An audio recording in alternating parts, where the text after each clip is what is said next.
কিন্তু বাস্তবতা হচ্ছে যে এই শেখ পরিবারের দুর্বৃত্তরা যারা এখান থেকে টাকা পাচার করেছিল, যারা নিয়ম অনিয়ম যা ইচ্ছা তা করেছিল, তাদের বেলায় ওনার দরদ কমে নাই। তো জি। উনি এদের ব্যাপারে উনি কোনো পদক্ষেপ নিচ্ছেন না। দ্বিতীয়ত, যে দুর্বৃত্তগুলো আমি যে বলছিলাম, দু চারটা নাম বলতে তো লজ্জা লাগে এদেরকে।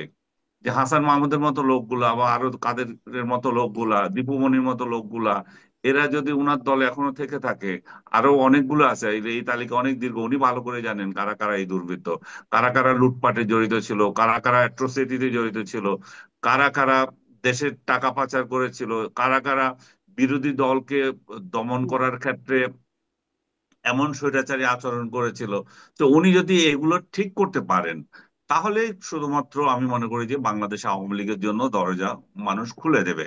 কারণ মানুষ ক্ষমা করতে জানে, ক্ষমা আপনার চাইতেও হবে।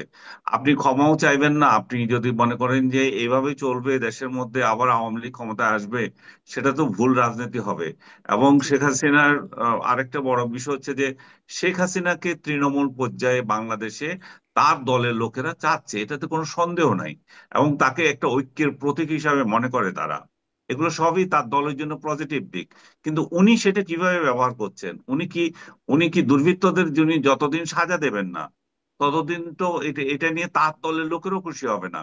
কারণ জি। উনার পরাজয় মানে হচ্ছে যে এ তার পুরো দলেরই পরাজয়, পুরো কর্মী নেতা সবারই পরাজয়, সবারই পলায়ন করা।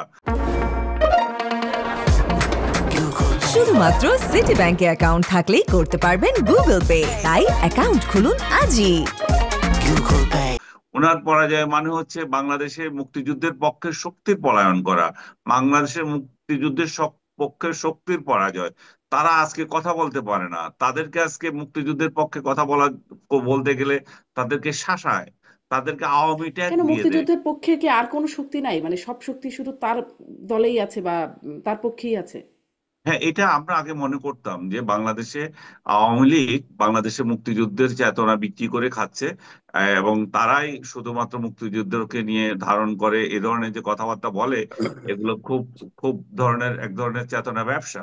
কিন্তু সত্যিকার অর্থে 5 আগস্টের পরে আবার এটাও প্রমাণিত হয়েছে, আসলে শুধু এরা যদি ব্যবসা যদিও করে থাকে, সেটা তো এখন প্রমাণিত যে আর মুক্তিযুদ্ধের পক্ষে তো অন্য কেউ নাই।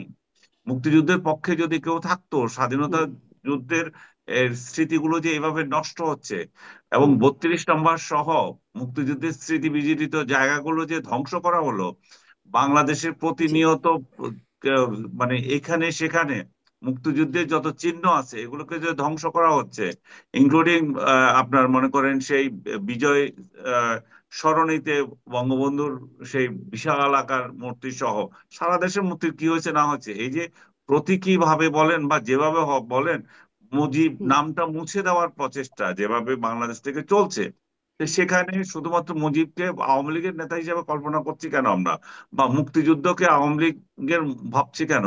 সেই জায়গায় তো অন্য রাজনৈতিক দলগুলো এর কোনো প্রতিবাদ করেনি, বিশেষ জি, করে বিএনপি সহ। এবং আমাদের প্রগতিশীল যে সমস্ত রাজনৈতিক দলগুলো আছে, তারা তো এটা নিয়ে কিছু বলেনি। তাতে করে আওয়ামী লীগ আরো বড় গলায় বলতে পারছে যে হ্যাঁ, আমরাই তো মুক্তিযুদ্ধের ধারক বাহক, এবং এবং তারা প্রমাণ দিচ্ছে যে তারাই শুধুমাত্র ছিল এবং জি। তারা সোল এজেন্ট হিসেবে ছিল।